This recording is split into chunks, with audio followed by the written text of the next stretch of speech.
สำ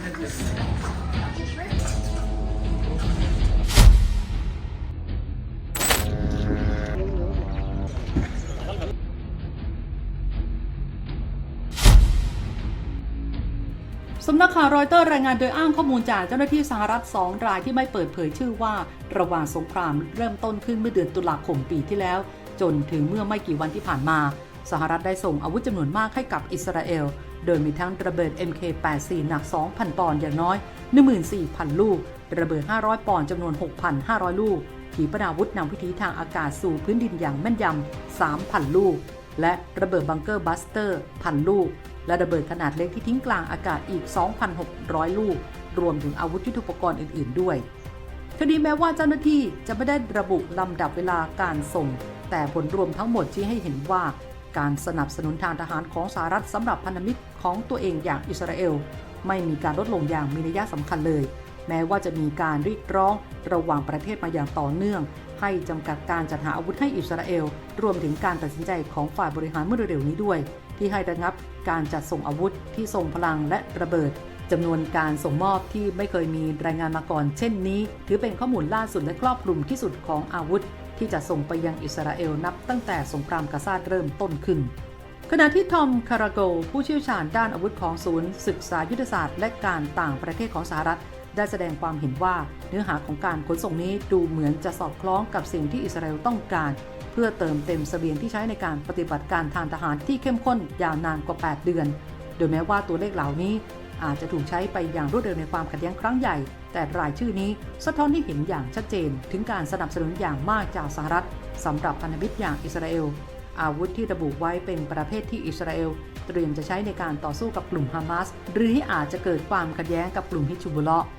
นอกจากนี้สำนักข่าวรอยเตอร์ยังรายงานอีกด้วยว่าสหรัฐกำลังหารือกับอิสราเอลเกี่ยวกับการปล่อยระเบิดขนาดใหญ่ที่ถูกระงับไว้เมื่อเดือนพฤษภาคมโดยตอนนั้นที่ระงับเพราะมีความกังวลเกี่ยวกับปฏิบัติการทางทหารในราฟาทีนี้รัฐบาลสหรัฐได้ระงับการจะส่งระเบิดขนาด 2,000 ปอนด์โดยอ้างถึงความกังวลเกี่ยวกับผลกระทบที่อาจจะเกิดขึ้นในพื้นที่ที่มีประชากรหนาแน่นในฉนวนกาซาซึ่งระเบิดขนาด 2,000 ปอนด์ลูกหนึ่งนั้นสามารถทำลายคอนกรีตและโลหะหนาได้รวมถึงทำให้เกิดรัศมีการระเบิดในวงกว้างด้วยอย่างไรก็ดีทางสหรัฐก็ยืนยันว่าการส่งมอบอาวุธอื่นๆทั้งหมดจะต้องดำเนินการตามปกติ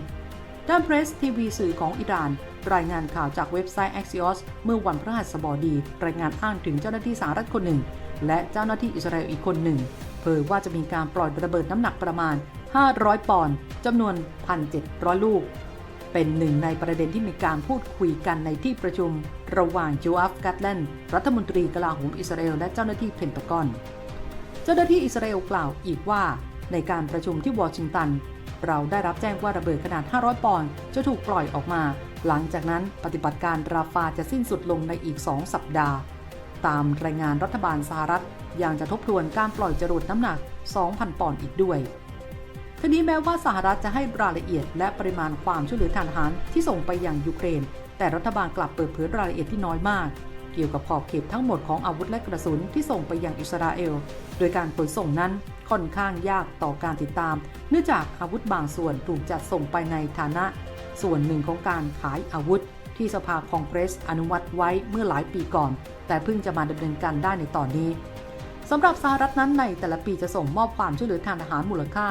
3.8 พันล้านดอลลาร์สหรัฐให้แก่อิสราเอลพันธมิตรที่คบหากันมาอย่างยาวนานแม้ว่าไบเดนจะคอยเตือนว่าสหรัฐจะกำหนดเงื่อนไขในการช่วยเหลือทางทหารหากอิสราเอลล้มเหลวในการปกป้องพลเรือนและต้องยอมให้มีความช่วยเหลือด้านมนุษยธรรมในฉนวนกาซาเพิ่มมากขึ้น